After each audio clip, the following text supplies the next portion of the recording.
Irmãos, vamos mais uma vez abrir as nossas Bíblias e vamos fazê-lo na carta de Paulo aos Colossenses, no capítulo 3. Carta de Paulo, ou Epístola de Paulo aos Colossenses, no capítulo 3. Nós vamos proceder à leitura a partir do versículo 12.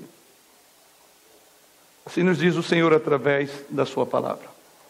Revesti-vos, pois, como eleitos de Deus, santos e amados, de ternos afetos de misericórdia, de bondade, de humildade, de mansidão, de longanimidade, suportai-vos uns aos outros, perdoai-vos mutuamente, caso alguém tenha motivo de queixa contra outrem, assim como o Senhor vos perdoou, assim também perdoai vós. Acima de tudo isto, porém, esteja o amor, que é o vínculo da perfeição. Seja a paz de Cristo o árbitro em vosso coração, a qual também fostes chamados em um só corpo, e sede agradecidos. Habite ricamente em vós a palavra de Cristo, instruí-vos e aconselhai-vos mutuamente em toda a sabedoria, louvando a Deus com salmos e hinos e cânticos espirituais, com gratidão em vosso coração.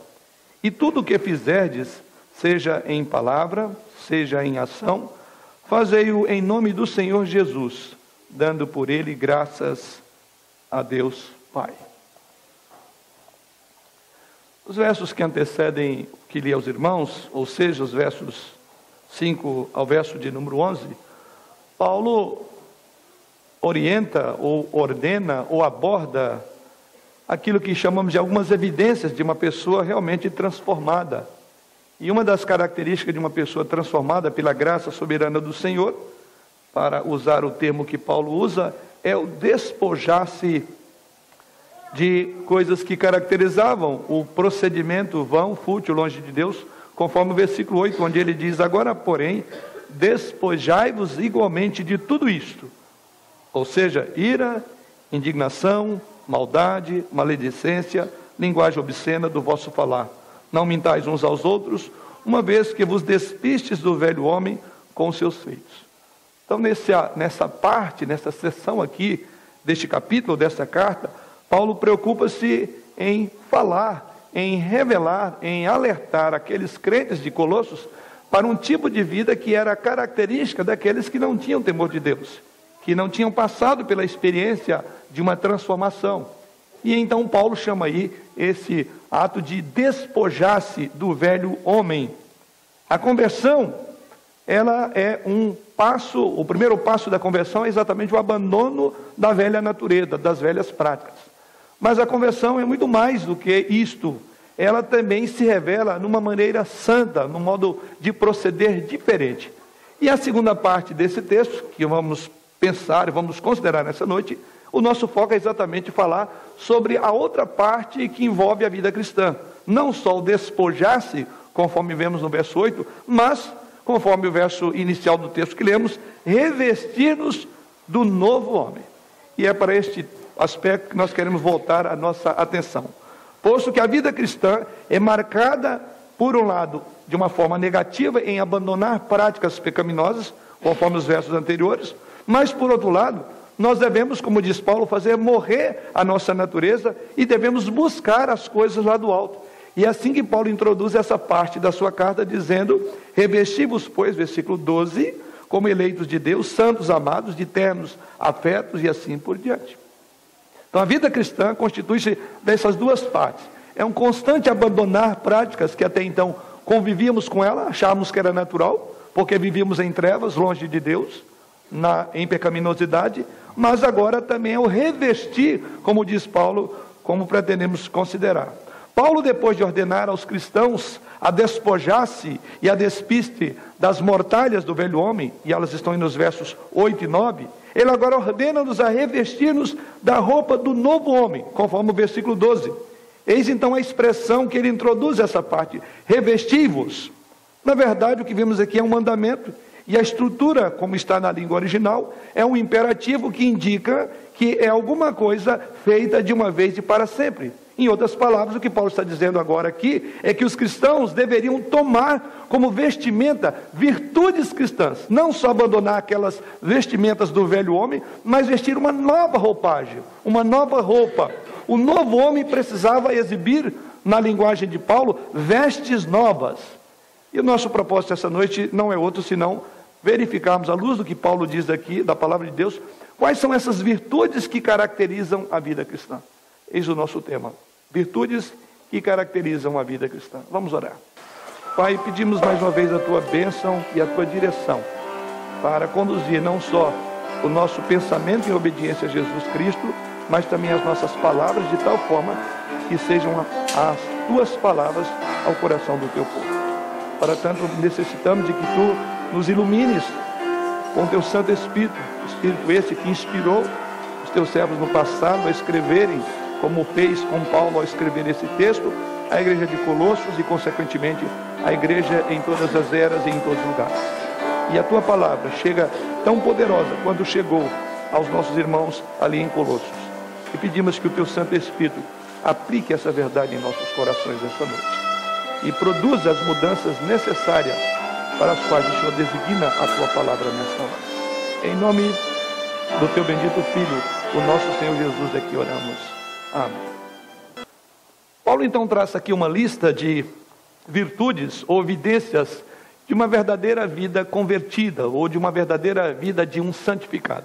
Vamos então, primeiramente, olhar na própria estrutura do texto como é que Paulo apresenta o assunto.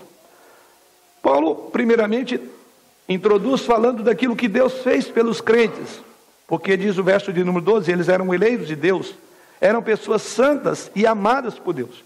Então Paulo deixa de falar, ou introduz apenas de uma forma breve, falando sobre o que Deus fez por eles, e logo em seguida Paulo entra num assunto importante, que ele vai falar agora o que nós devemos fazer em relação a esta nova vida, ou esta nova roupagem.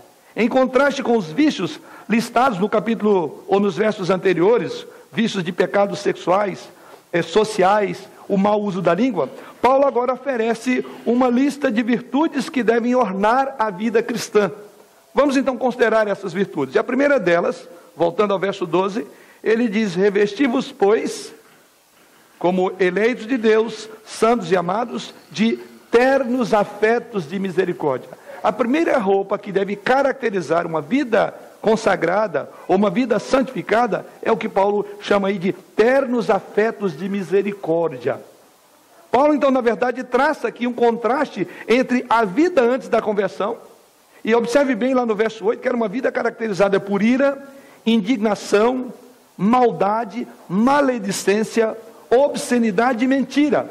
Paulo diz: substitua isto agora por uma nova vida que deve ser caracterizada por ternos afetos de misericórdia. Essa é a primeira roupagem. O que Paulo está colocando aqui é que ser misericordioso é uma necessidade de uma nova vida, uma vida caracterizada no encontro com Deus. Mas o que Paulo quer dizer por ternos afetos de misericórdia? Ser misericordioso é lançar o coração na miséria do outro, é tirar o olhar de você mesmo e olhar para a miséria do outro. E essa é a primeira virtude que deve ser cultivada, é uma genuína simpatia pelas necessidades do seu próximo. É o cristão que deve ter um coração compassivo, daí a ideia de ternos afetos de misericórdia. Observe bem que essa primeira vestimenta, essa primeira roupagem, tem tudo a ver com um dos pontos centrais do decálogo, inclusive resumido por Jesus Cristo, no amor ao próximo. É tirar o olhar de você mesmo e olhar para o outro.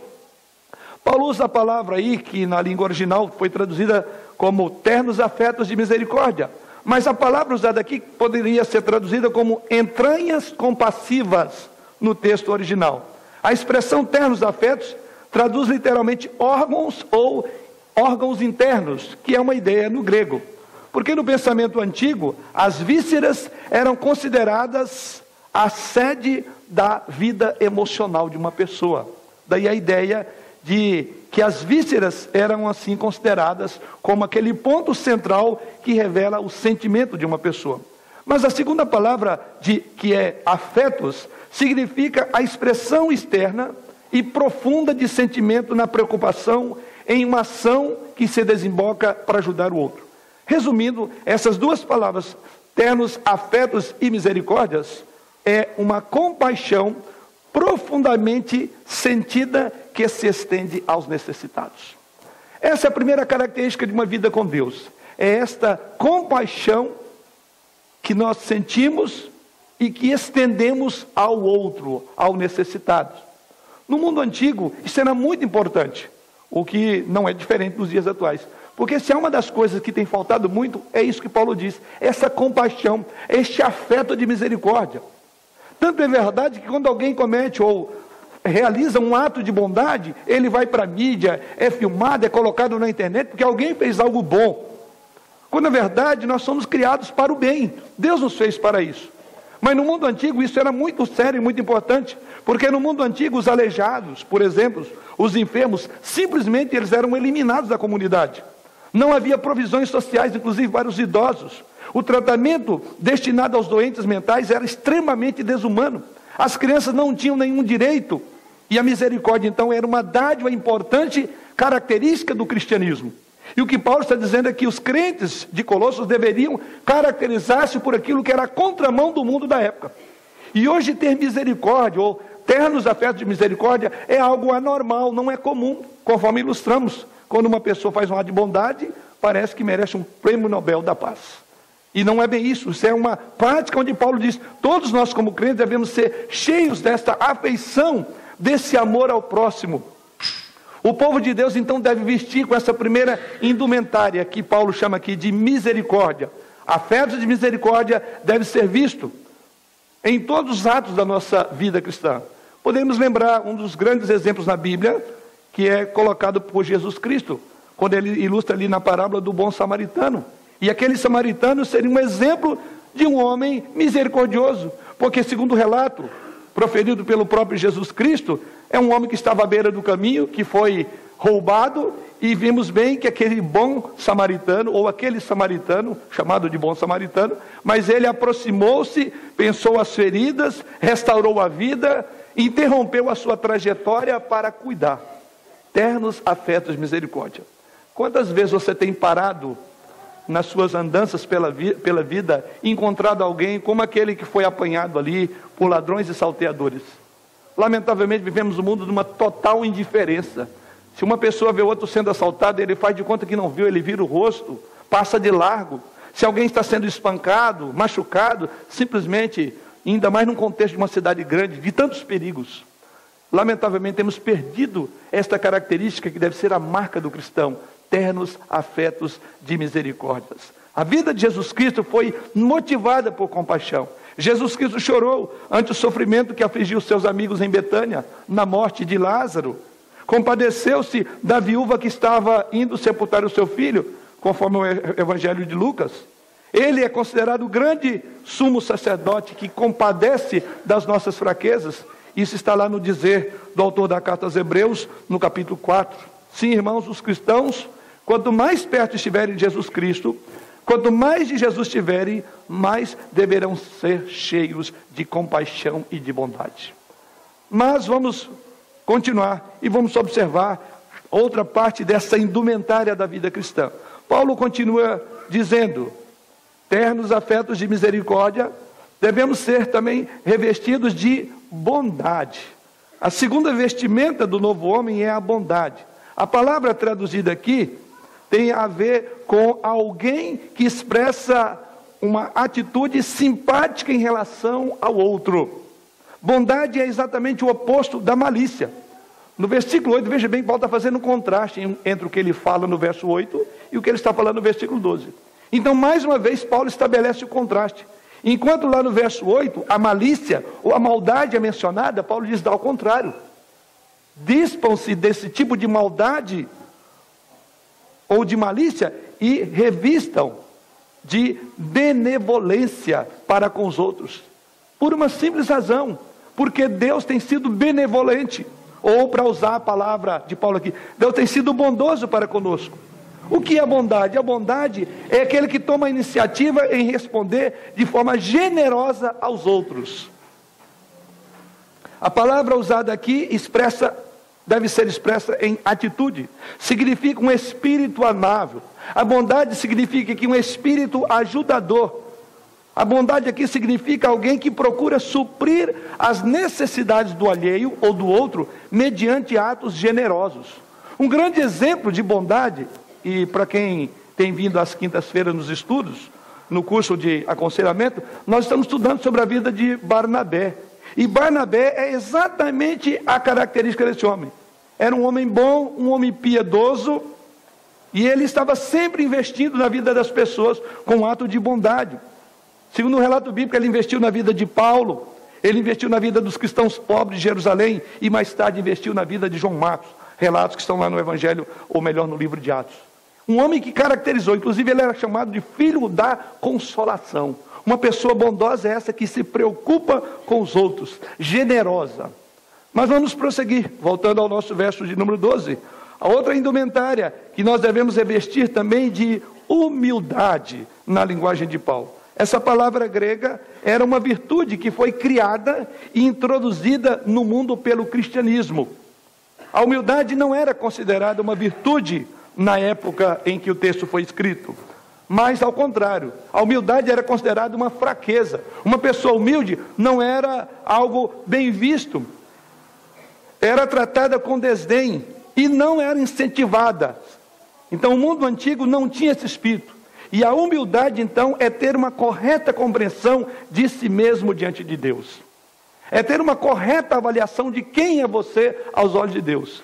Em outras palavras, a verdadeira humildade que Paulo trata aqui é o antídoto contra o amor próprio, que tem envenenado tantos relacionamentos entre todos nós.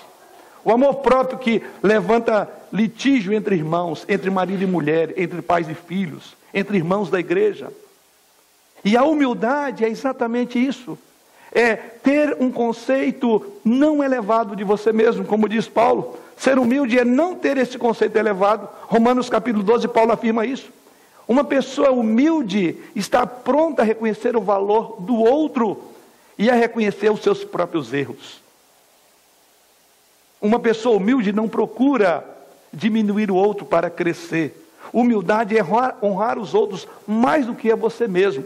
É ter o interesse do outro antes que o seu. E Paulo diz que uma vida cristã, uma vida caracterizada pela transformação da graça, é uma vida em que nós substituindo nós pelo outro. Um exemplo desse tipo de atitude observamos naquela oração do publicano, quando lá em Lucas capítulo 18, versículo 13, ele ora a Deus dizendo: Senhor, sê propício a mim, pecador. Então a humildade é o antídoto exatamente contra o amor próprio, quanto o valor que damos muito uns aos outros. Mas vamos prosseguir. Paulo continua ainda afirmando que nós devemos revestir também de mansidão, ainda no verso de número 12, a palavrinha mansidão. Mais uma vez, ao contrário do que as pessoas pensam, mansidão não é fraqueza. Ao contrário, mansidão revela poder. Revela poder que você tem sobre controle. Nós podemos lembrar de alguns exemplos bíblicos de pessoas que tinham poder, eram extremamente fortes, porém humildes. Homens mais vigorosos registrados na Bíblia eram homens mansos. Como exemplo, o grande líder Moisés.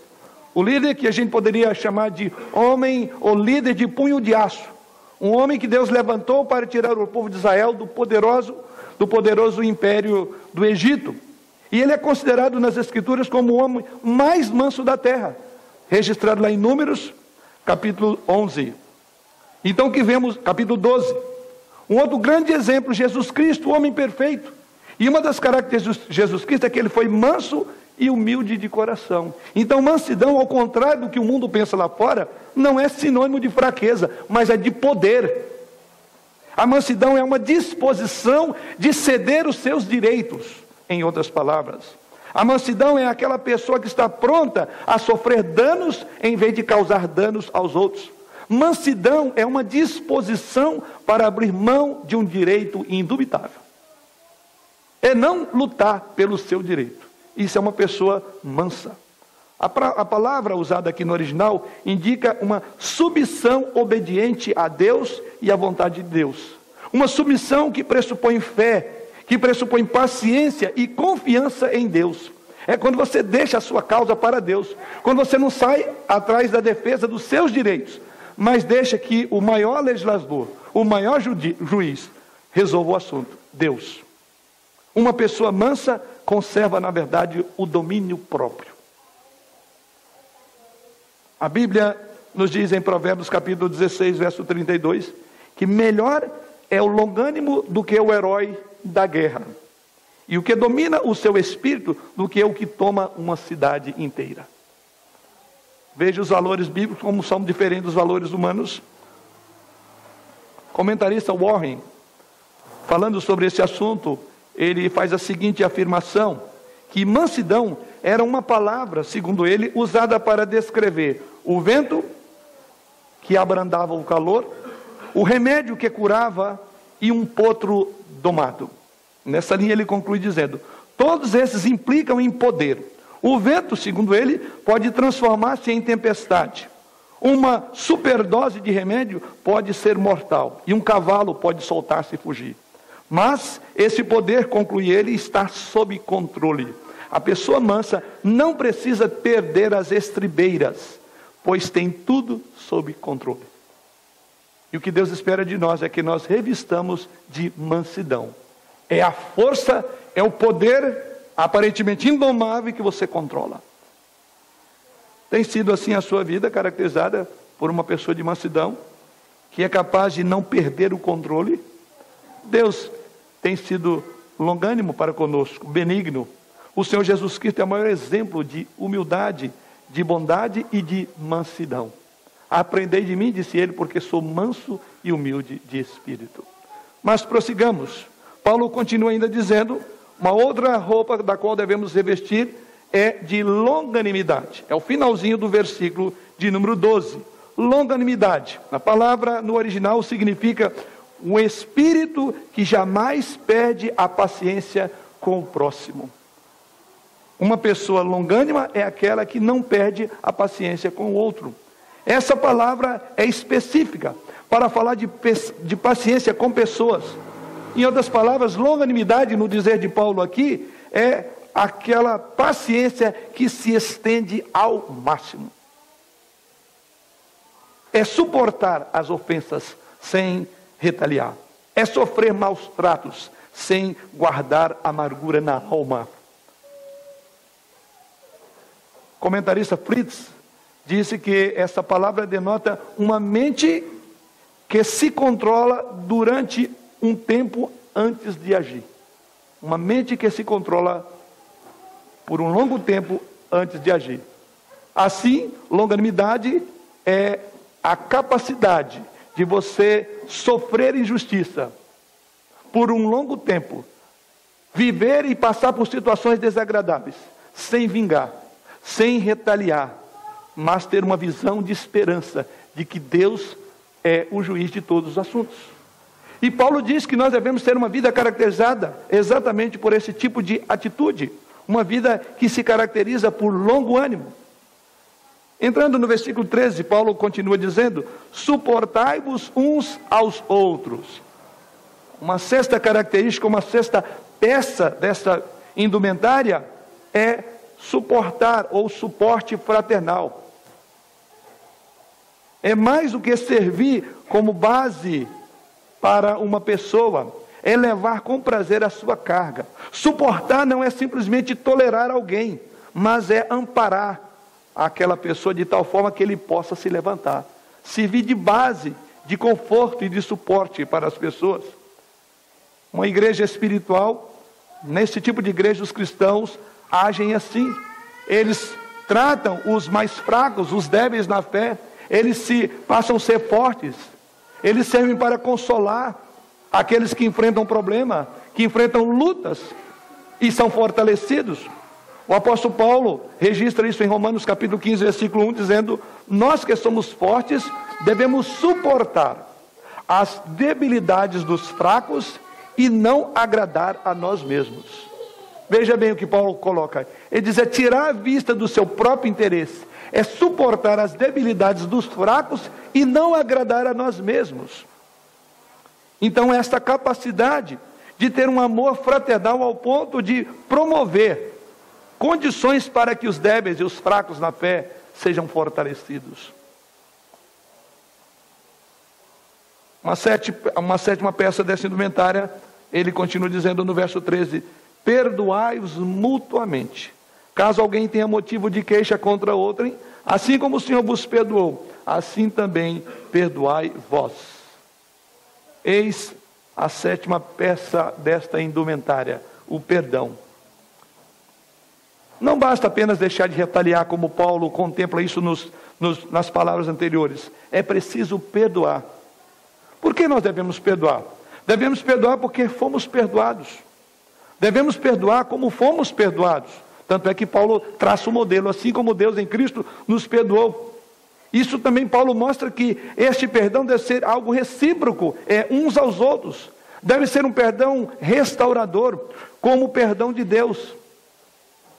Então nosso perdão primeiramente deve acontecer porque fomos objetos da graça perdoadora de Deus. A igreja, ela é a chamada comunidade dos perdoados. O perdão que nós recebemos de Deus certamente é muito maior do que aquele perdão que porventura venhamos oferecer ou proporcionar a outras pessoas. Por maior que seja a dívida que essa pessoa tem para com você.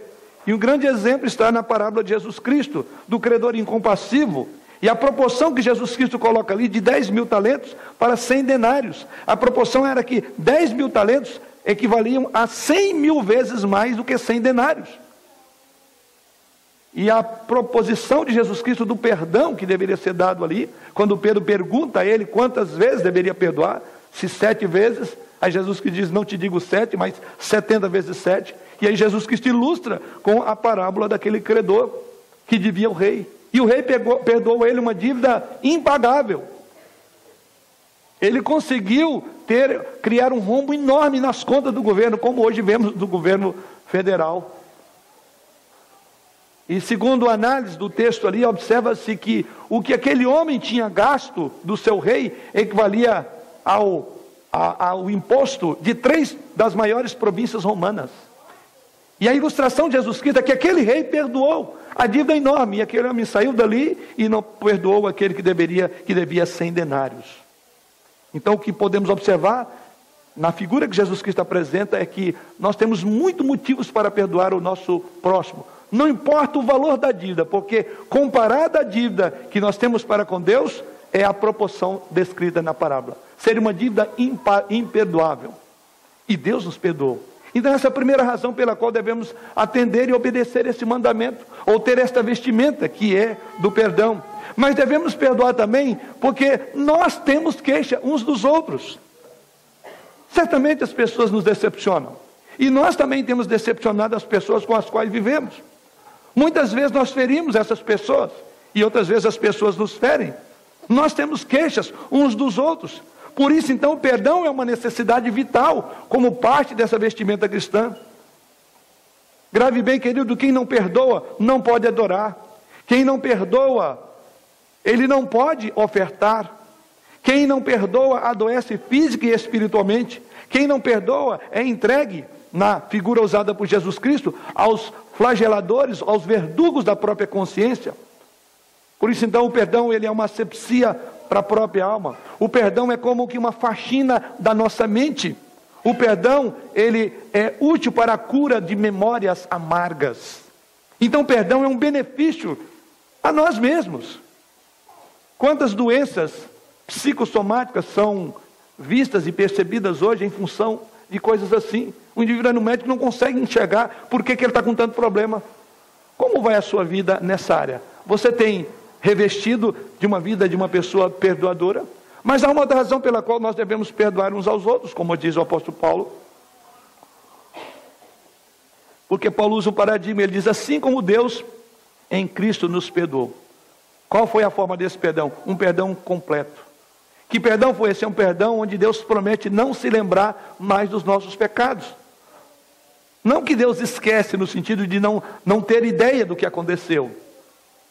Mas a ideia que as Escrituras dizem que Deus perdoa-nos e Ele promete não se lembrar mais dos nossos pecados. A ideia é que Deus não lança as nossas transgressões no nosso rosto. E aliás, as Escrituras usam uma figura dizendo que assim como o Oriente dista do Ocidente, assim Ele afasta para longe de nós as nossas transgressões. Que Ele jogará as nossas transgressões nas profundezas do mar. e ela se desfará como a névoa, são figuras de linguagem que revelam que tipo de perdão que Deus quer que eu e você perdoemos. E é por isso que Paulo diz, assim como Deus em Cristo vos perdoou. Então quando a Bíblia diz que Deus não se lembra, ou promete que não, ele promete que não trará essas ofensas novamente à sua mente, naquilo que ele já perdoou. Ele não cobrará você novamente essa dívida. E Paulo diz, é assim que você deve perdoar. Quando nós perdoamos, nós, por assim dizer, zeramos a conta. Nós lembramos, mas não temos mais a dor, como do momento da ofensa. É perdoar e prometer para essa pessoa que nós não traremos à frente dela de novo aquilo que nós já tratamos. Porque Paulo diz, assim como Deus os perdoou, você deve perdoar também. E por fim, nós devemos perdoar de forma recíproca. O perdão é uma via não unilateral, mas bilateral. Devemos perdoar uns aos outros. Quem ofendeu deve pedir perdão, e quem foi ofendido deve perdoar. O perdão, ele é recíproco e ele não tem limites. Devemos perdoar, no dizer de Jesus Cristo, tantas vezes quanto for necessário. O perdão, então, é uma necessidade vital para a sobrevivência da alma, para uma vida saudável. Perdão. Você tem se revestido desta roupagem? Você tem se caracterizado? Essa é uma peça da tua indumentária cristã. Grave bem, a vida com Deus é uma vida caracterizada por esta vestimenta nova. Mas Paulo fala ainda de uma outra vestimenta, e ele continua dizendo, acima de tudo, verso de número 14, acima de tudo isso, porém, esteja o amor, que é o vínculo da perfeição. Uma outra roupa é o amor. Acima de tudo, transmite a ideia de que, por cima de todas as demais roupas que deve compor o vestuário da sua vida cristã, acima delas você deve ter esta roupa, você deve vestir.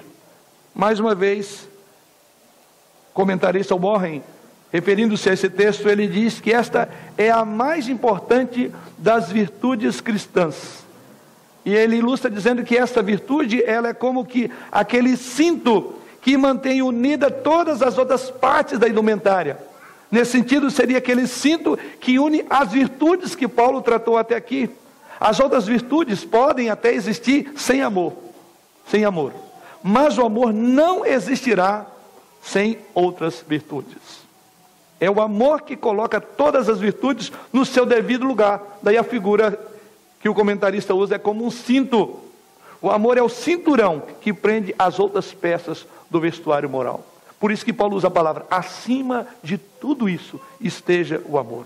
Sim, irmãos, o amor é uma necessidade, porque ele é aquela graça que liga todas as outras graças.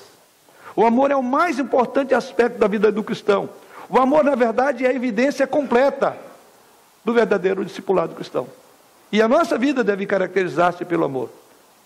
E essa palavra exatamente caracteriza todo o decálogo.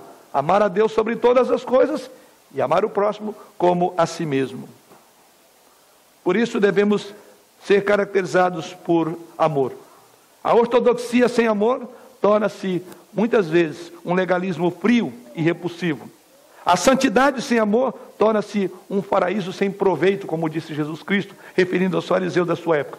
A beneficência sem amor torna-se exibicionismo egoísta. O culto sem amor torna-se formalismo que é abominável aos olhos de Deus. Assim bem como uma pregação sem amor torna-se apenas um discurso vazio. O amor, então, é o vínculo da perfeição. Ele é aquele cinturão nessa indumentária que Paulo trata aqui. Mas, por fim, verso de número 15, Paulo diz, seja a paz de Cristo o árbitro em vosso coração. Ou um pouco antes, verso de número 15, na parte final, melhor dizendo, seja a paz de Cristo o árbitro em vosso coração, a qual também foste chamados em um só corpo, e sede agradecidos. Essa última expressão, sede agradecidos. A gratidão é outra vestimenta que caracteriza uma vida com Deus. O povo de Deus precisa ter esse coração de gratidão, sempre pronto a agradecer, reconhecer que tudo que somos e temos vem de Deus. E daí porque Paulo fala da gratidão como marca distintiva de uma nova vida.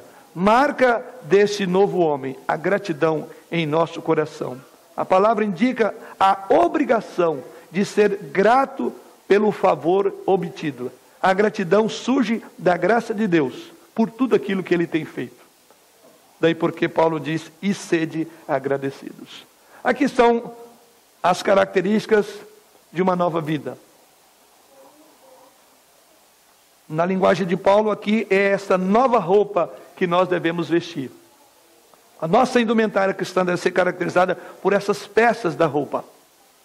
Mas a questão é, como é que podemos ter isso tudo? Paulo aborda, e a segunda parte que Paulo aborda aqui, é possível ter todas essas graças à medida que nós usarmos os meios que o Senhor tem nos colocado. Os recursos que Deus tem ordenado aqui estão no próprio texto. Voltemos ao verso 15. O recurso para obter tudo isso. O primeiro deles está no início do verso 15. Paulo fala de paz. Seja a paz de Cristo o árbitro em vosso coração.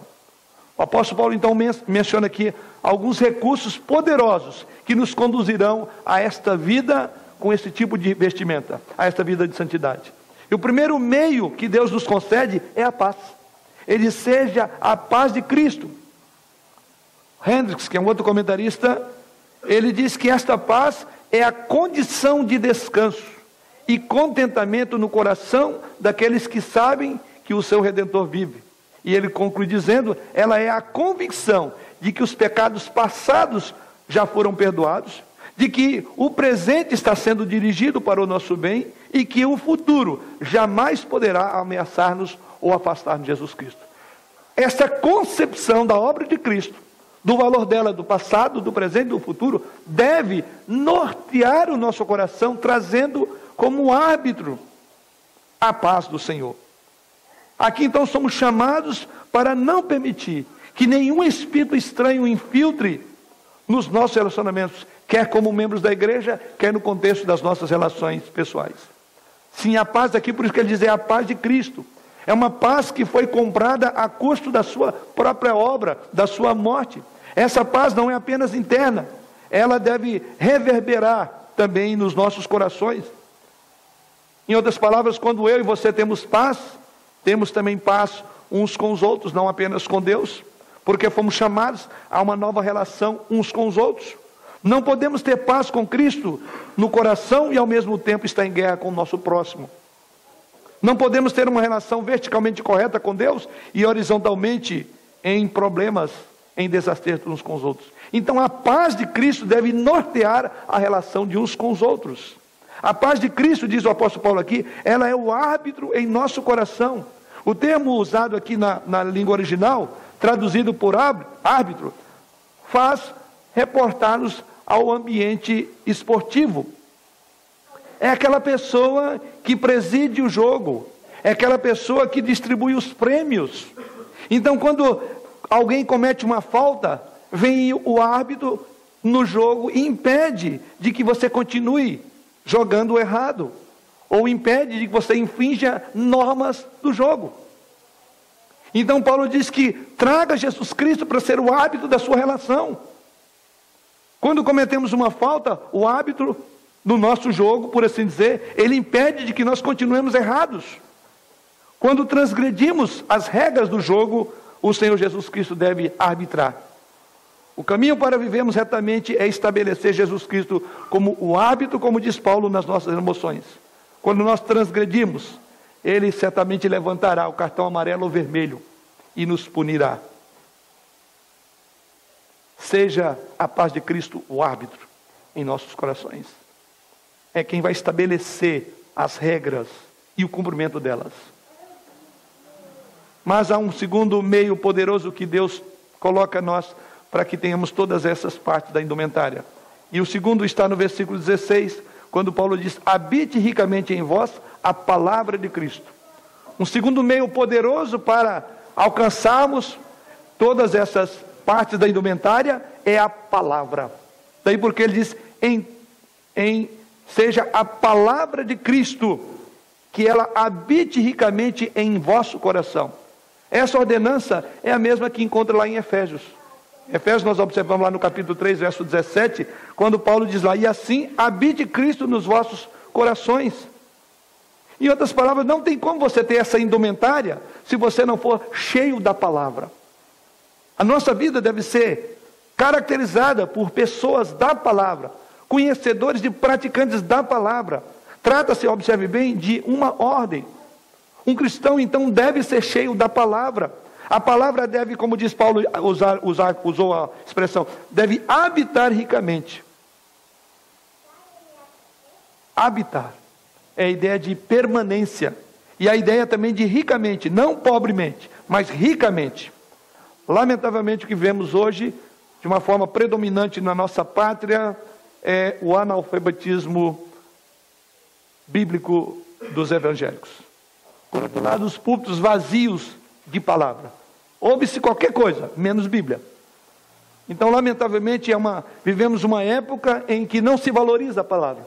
E Paulo diz: você quer ter essas indumentárias, você quer ter essas marcas de vida cristã? Ele diz: deve habitar ricamente a palavra de Deus em seu coração. Porque esta palavra que vai cobrir você de todas essas vestimentas que Paulo tratou até aqui. Devemos ser cheios da palavra. Devemos ser amantes da palavra. Devemos ser aqueles que buscam a palavra, no dizer do salmista, dia e noite.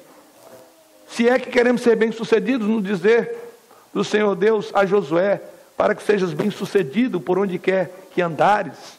Medita na palavra, dia e noite. Você quer realmente que esta indumentária seja a característica da sua vida? Não abandone a palavra. Mantenha-se sob a paz de Jesus Cristo. E em terceiro e último lugar, Paulo conclui dizendo: e tudo que fizerdes, seja em palavra, seja em ação, fazei-o em nome do Senhor Jesus Cristo. O terceiro meio poderoso para termos essa indumentária que Paulo trabalha aqui é o nome de Jesus Cristo. O cristão deve viver pelo poder do nome de Jesus Cristo e para a glória de Deus Pai. E é por isso que Paulo diz: as nossas palavras, as nossas realizações devem ser em nome de Jesus Cristo. Ou seja, não deve haver na vida cristã contradição entre palavras e ações.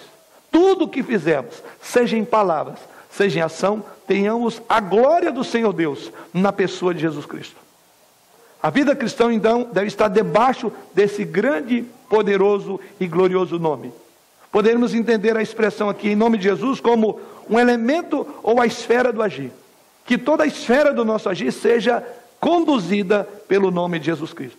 Ou seja, que nada, absolutamente coisa nenhuma nossa, seja indigna de Jesus Cristo em nossa vida. A nossa vida deve ser de tal forma que seja aprovada por esse poderoso nome que está sobre nós. Somos chamados de cristãos. Somos filhos de Deus. Jesus Cristo deve ser, então, não o árbitro das nossas relações. A palavra deve dominar o nosso coração. E, por fim, o nome de Jesus Cristo deve ser o alvo maior da nossa vida. Que coisa nenhuma que seja indigna desse nome seja vista nessa roupa cristã. Tudo o que fizermos, toda essa roupa, diz Paulo, que tudo justifique o nome de Jesus Cristo sobre você. Que Ele conduza o seu coração. Para concluir,